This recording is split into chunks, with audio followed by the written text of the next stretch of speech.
Le millésime du siècle a pris l'eau. Comme dans tous les vignobles du Val-de-Loire, on attendait à Menetou-Salon une vendange d'exception. Le froid et la pluie du début du mois de septembre ont réduit cet espoir à une peau de chagrin. Quand on était au début du mois d'août, on se disait c'est encore un millésime du siècle, puisqu'on le dit souvent parce qu'on l'espère à chaque fois. Il y avait une très belle avance, une très belle maturation. Et puis il est venu l'eau, qui nous a un peu cassé le moral en même temps aussi, et puis qui a arrêté cette maturation merveilleuse. Là, ça va mieux ces derniers jours, il fait beau.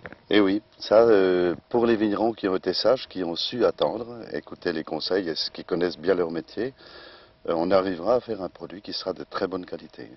Dans les vignes de Pinot, 40% de l'appellation totale, les vendangeurs sont contraints de ramasser à la main. La grêle du 16 mai dernier a touché nombre de parcelles, obligeant les vignerons de faire une sélection entre grappes de première et de deuxième génération, entre les raisins sucrés épargnés par la grêle et ceux sans arôme qui ont vu le jour après l'intempérie. Résultat, la récolte sera maigre, mais le millésime honorable. C'est pas trop pourri, donc c'est un petit peu ce qu'on craint des années un peu comme ça, c'est que les foyers de pourriture se mettent dessus et puis après, c'est beaucoup plus difficile de faire un produit de qualité. Alors que là, ça semble quand même, on va rentrer des raisins sains.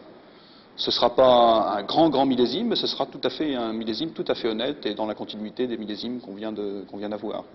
Menetou-Salon, petite appellation quasiment confidentielle avec 300 hectares de vignes seulement, devrait pouvoir profiter de ces vendanges. La rareté du cru 94 garantira des prix stables, à la différence du vignoble voisin, le Sancerre, malade comme le champagne d'une spéculation abusive. Le Sancerre bradé aujourd'hui, crise aidant, à des centrales d'achat, vendu à perte par certains producteurs qui n'arrivent plus à écouler leur stock. Ces derniers, en jouant une politique de prix élevé, avaient peut-être oublié leur premier métier de vigneron. Ils étaient devenus banquiers.